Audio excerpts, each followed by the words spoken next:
নমস্কার বন্ধুরা, কৃষক বন্ধুতে নতুন একটি আপডেট এসেছে। সেই আপডেটটি সম্পর্কে আজকের ভিডিওতে আমি আপনাদের তথ্য দেব।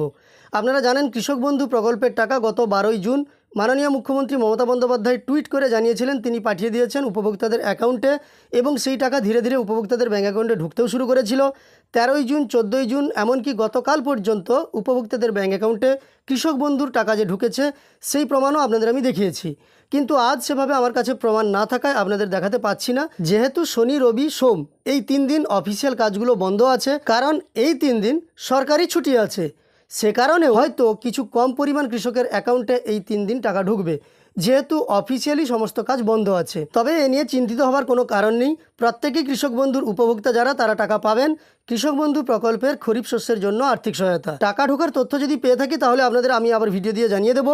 এই ভিডিওতে নতুন আপডেটটি দেখাবো, এই ভিডিওটি অবশ্যই শেষ পর্যন্ত দেখবেন।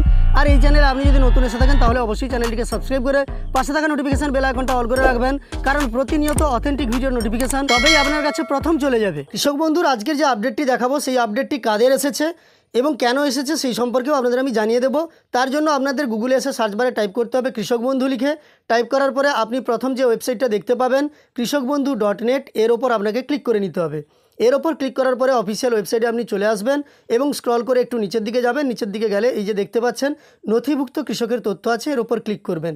এর ওপর ক্লিক করার পরে আপনার কাছে পরবর্তী পেজটা খুলবে। আপনার হয়তো মনে হতে পারে আমি এডিএ আপলোডেড, ডিডিএ অ্যাপ্রুভড কিংবা অ্যাকাউন্ট ভ্যালিড এই ধরনের তথ্যগুলো আপনাদের দেখাবো। এই ধরনের কোনো তথ্য নয়।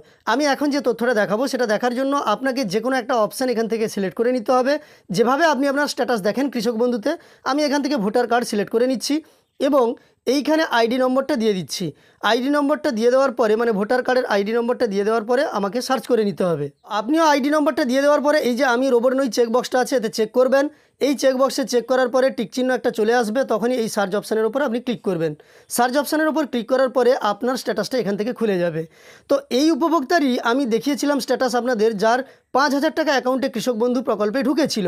হাসান অঞ্জুমান বাবুর স্ট্যাটাসটাই আপনাদের আমি দেখিয়েছিলাম, যিনি মুর্শিদাবাদের বহরমপুর ব্লক থেকে আমাকে তথ্য দিয়ে পাঠিয়েছিলেন। ওনার অ্যাকাউন্ট ভ্যালিড ছিল, সেটাও আপনাদের আমি দেখিয়েছিলাম। আমি এখানে লাগিয়ে দিচ্ছি স্ক্রিনশটটা, আগের দিনের দেখানোটা আপনারা মিলিয়ে নেবেন। এই উপভোক্তার বর্তমানে দেখুন ট্রানজ্যাকশান সাকসেস দেখাচ্ছে, অর্থাৎ এই উপভোক্তা যে কৃষক বন্ধুর টাকা পেয়ে গেছেন তার কারণেই কিন্তু সাকসেস হয়ে গেছে ট্রানজ্যাকশান, সেটাই কিন্তু এখানে দেখিয়ে দেওয়া হচ্ছে। আমি সরাসরি আপনাদের পাশেই স্ট্যাটাসটা চেক করে দেখালাম, তার কারণ আপনাদের মনে হতে পারে আমি হয়তো আগের দেওয়া তথ্য আপনাদের দেখাচ্ছি। যারা যারা কৃষক বন্ধু প্রকল্পে টাকা পেয়ে গেছেন তারা লক্ষ্য করুন আপনাদের ট্রানজ্যাকশান স্ট্যাটাসের ঘরে এই ধরনের আপডেট চলে এসেছে। তবে 2 দিন আগে টাকা পেলে তারপরেই কিন্তু এই স্ট্যাটাসের পরিবর্তনটা আসছে। আপনি যদি আজ কিংবা গতকাল পেয়ে থাকেন এই স্ট্যাটাসের পরিবর্তনটা আপনি নাও দেখতে পারেন, অ্যাকাউন্ট ভ্যালিড দেখাতে পারে। 1 দিন 2 দিন অপেক্ষা করুন, দেখতে পাবেন আপনার কাছেও কিন্তু এই স্ট্যাটাসটা চলে আসবে। যাই হোক, আজকের ভিডিওতে কৃষক বন্ধু সম্পর্কিত এই তথ্যটাই দেওয়ার ছিল। আর যাদের টাকা এসেছে আজকে কৃষক বন্ধুতে তারা অবশ্যই আমার ফেসবুক পেজে পাঠিয়ে দিতে পারেন। ফেসবুক পেজের লিঙ্ক ডেসক্রিপশানে আছে, নাম সহ ভিডিওতে প্রচার করা হবে।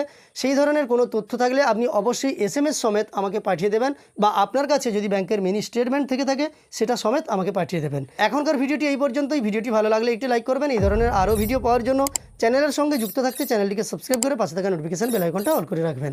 শেষ পর্যন্ত দেখার জন্য অসংখ্য ধন্যবাদ।